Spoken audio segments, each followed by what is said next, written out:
Good morning. Let us listen to what Asari Dokubo message to the northern Fulanese. Something seriously is happening.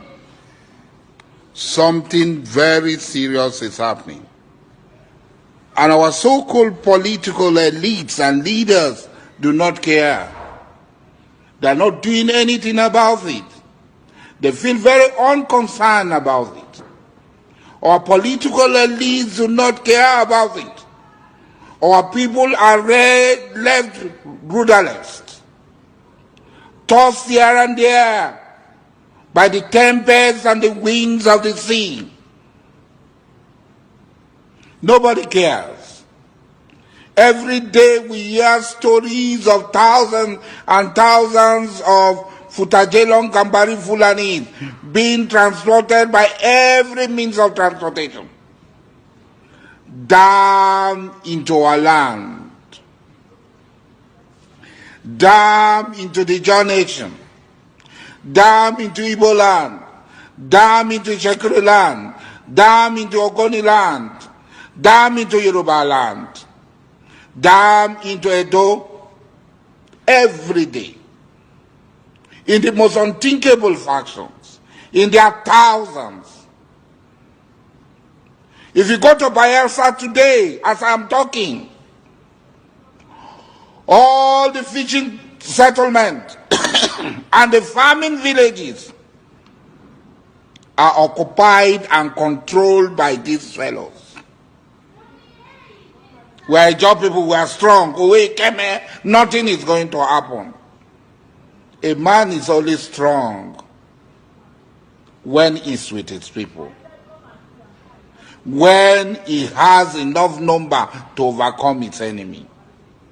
We should not underestimate these people. They have our money with us. They have been receiving tons and tons of our money. Their brother Abacha stole and sharing it amongst themselves. A minister in a federation came to say that sharing the money in the north because there are no poor people in the south. And where are our governors? Where are our local ministers? Where are our women rights ministers? Where are our women rights lawyers? All of them, they close their mouth.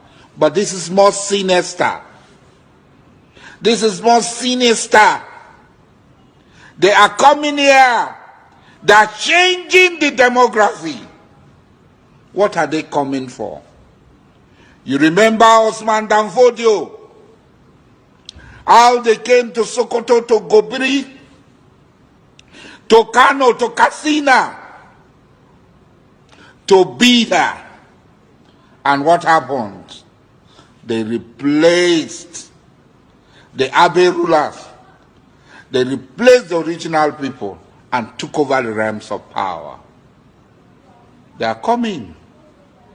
History is going to repeat itself.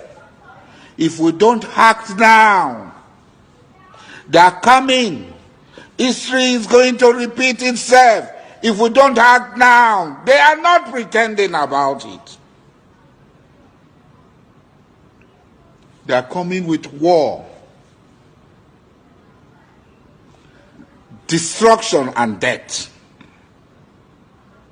They are coming to occupy our land. Why you cannot go to your community? In Obama, how many Obama people are at home? They are leaving their home and they are coming here. Obama is a village. You cannot come to Obama. Those of us who live in Obama, we are backward people. Buguma is a village. Abonima is a village. You don't care. You are not bothered. But when death will come, it will not only come for Dokubo Asari. When the evil and the tribulation will come, it will not come for only Dokubo Asari, it will come for all of us. I'm smarter than you. I know that I'm more prepared than you. And when it comes, I will also run faster than you. To be forewarned is to be forehand. It's not grandstanding like Wiki. I caught 14 people grandstanding. This is beyond grandstanding. This is a time for strategy. This is a time for consultation. This is a time for meeting. Our very survival is at stake. We must stand up and defend ourselves, or we will all perish in the hands of these blood-tasty monsters who will give us the Sokoto treatment. Come back.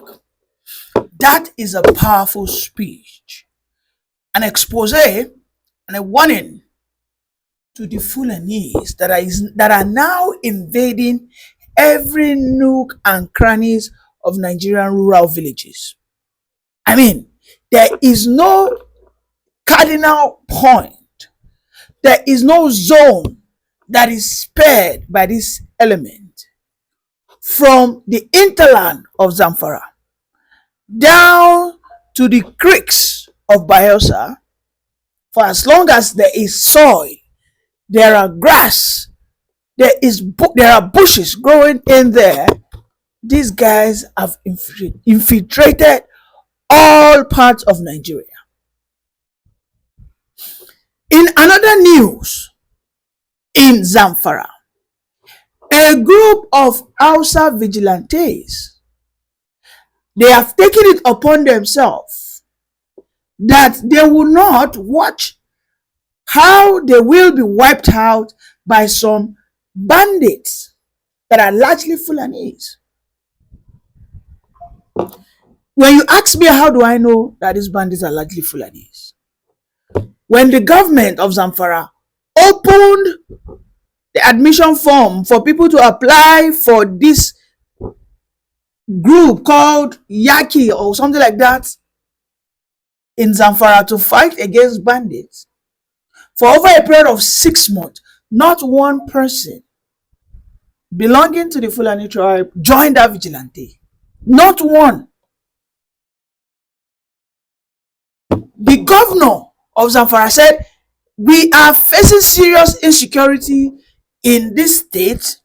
Can we have able bodies, able men with able body join this vigilante group? And they are equipping them with massive weaponries. You can see it on my screen. Big machine guns, so not pump action as we have in the south. I'm going to talk about the dichotomy that we have in Nigeria, but let us finish this, because in the north, the vigilantes can wield AK-49, AK-47, but in the south, they will tell us we cannot hold more beyond pump action and then gun. Back to the story of these vigilante groups. For 6 months, when the governor saw that, well, it seems not one single Fulani man wants to join this group. So who do we have? We have the Hausas. No problem. Now it is clear that this is all about a fight against your own survivor. What we are having is more or less like some tribes have already agreed behind that any anti-banditry squad, you guys should not join. I mean, this begs for an answer to that question, that why has the Nigerian army not been able to destroy, to dismantle, to just silence these Fulani bandits? Maybe can I add 1 + 1? Can I postulate that maybe because we have Fulanis in the Nigerian army, this is just a speculation, could this be the reason why we have not been able to silence or to just win the battle over these insurgents? Could this be the case? Because for me, it is now becoming very obvious that if some groups look at what they call them, the Hausa Sakski declares that the fight back has begun. They are also known as Black Mamba by Hausa land. This is, they launched an offensive in northern Zamfara and some areas in Katsina. They were able to neutralize over 73 Fulani Islamic terrorists, popularly called bandits and others by media. According to Hausa online media source, 4 Fulani Islamic terrorist gang commanders fell during the offensive. Noteworthy is the use of terms like Hausa land, Hausa renaissance, blah blah blah. They have come to the realization that it is kill or be killed. The whole country is being told by the government not to rely on the army or government for community security. If that's not symptoms of a failed, then blah blah blah. Yang Saksi says the future of Hausa security is in their hands. If you have been my ardent subscriber and follower of my content, you will know that I've always said that as at the late 18th century, the Fulanis had their very first migration into the Hausa land. And precisely like 50 years later, they started their Fulani conquest. And that was when Uthman Danfodio started his Islamic jihad. Okay? This commenced as at 1804. This was the time they started dethroning and buying all the Hausa kings, all the Serikis. They were replacing them with emirs. And that is what we have to this very day, whereby in the old north, those that hold the political positions are the Fulanis. Okay, now when it comes to security architecture, it has always also been the Fulanis that hold the top positions in the military. Okay, so we are now having insecurities. Now, those that have been unveiled to be perpetrating these insecurities are still the same Fulanis. They call them Fulani Islamic jihadists. A vigilante group was supposed to combat this. They opened the door. Let us have able-bodied men. Not one single Fulani man joined. The Hausa men now understood that for us not to get wiped out, for us not to continue to be a subject of these our rulers, we have to follow the advice of the DSS chief. But again, let me commend those vigilante groups. You know why? Unlike our own brothers in the south, when the vigilantes, when our own community securities, when they catch bandits, when they catch these elders, the first thing they do is carry their phone. Hey, see am, na Fulani man, blah blah blah. And this is why we are being conditioned. This is why we are being told that you cannot wield an AK-47. Then they'll be giving us all those gun of powder, wherein when you carry it, you go first load down with powder. Before you jam it, they say, poah, smoke everywhere. Before you say you won't shoot one bullet, bandits don't knock you like 16 bullets for body. No matter the type of otumokpo where you get, you are gone. You are gone. Yeah, you are certainly gone. You don't go meet your ancestors. We in the south must learn from this group. They have said that the security of Hausa land lies in the hands of the Hausa men. The security of the Yoruba land lies in the hands of the Yoruba men. And when we are on the operation of counter-terrorism, we must apply wisdom. Some 14 able Iromi men have been taken to Abuja for consequences. What happened in Iromi now has led to another seizure of over 2,000 guns of the vigilantes. What do you think is going to happen to those Edo vigilantes in the coming days? No, you tell me. What do you think is going to happen? Because we in the south, we are too. When we are having our own security handled by our men, we must learn to keep shush. One of the challenges that the ESN, when I mean the ESN, the Eastern Security Network, had while Buhari, when he was in power, commanded a what? He said, let us have a martial law declared on the whole southeast region. Was because when the Fulani elders were being reprimanded, were being dealt with by the ESN, they carry phone, go, they put down on social media. Men at work, men at work. I know you have seen one video whereby the ESN network killed about almost 1,500 cows within a spot of 30 minutes. The others were dealt with, they ran for their lives. Those that were caught were dealt with mercilessly. But they took it upon themselves, they brought it on social media. Imagine a situation that those things, don't put it on social media. And this is why we must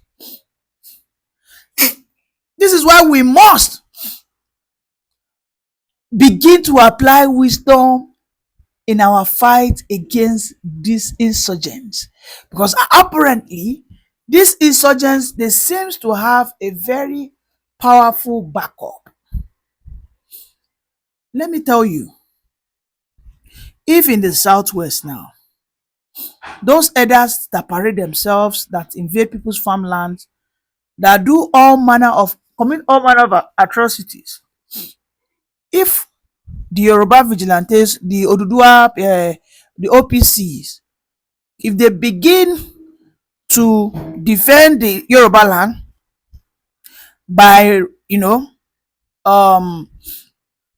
repelling those bandits, and then they take it to the social media, what they are doing to them, everything, I can tell you categorically that the southwest will either become just as we have southeast, or the federal government will have no choice other than to withdraw all the guns of the vigilantes. I know what I am telling you. What Asari Dokubo said, not too much talk, swing into action. What did I say? Not too much talk and not too much of content creation. Not on battleground, you shouldn't have time to be videoing. Why are you doing that nonsense? Are you there to act film? You are there to take action. It is your action that will send a very instructive message to the camp of their commandos, wherever they are, whether they are in the deep forest of the north, wherever they are, they will see that this place no be no go area. And when the Nigerian government has no any video evidence to see that they are dealing with the Fulani elders, they won't have a reason to say that, okay, let us deploy military. Hausa vigilantes, I say kudos to you guys. I am extremely impressed. I am overly impressed.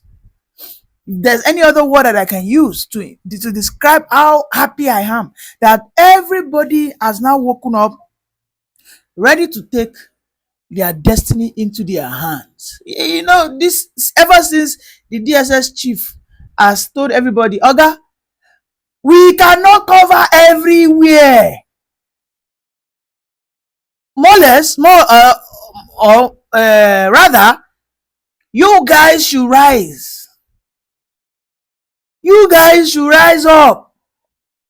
Rise up and fight your battle. And let us see what Kogi women are doing now. Kogi women took to the street, saying that Kogi Ododo, Usman Ododo, you have to tell us whether you are a Fulani stooge or you are for us, the Igalas. You have to tell us, because we can no longer go to farm as women. Let us watch their protest. And Ododo must also set up a vigilante group. Otherwise, and wipe, they go wipe. Let's watch the video together.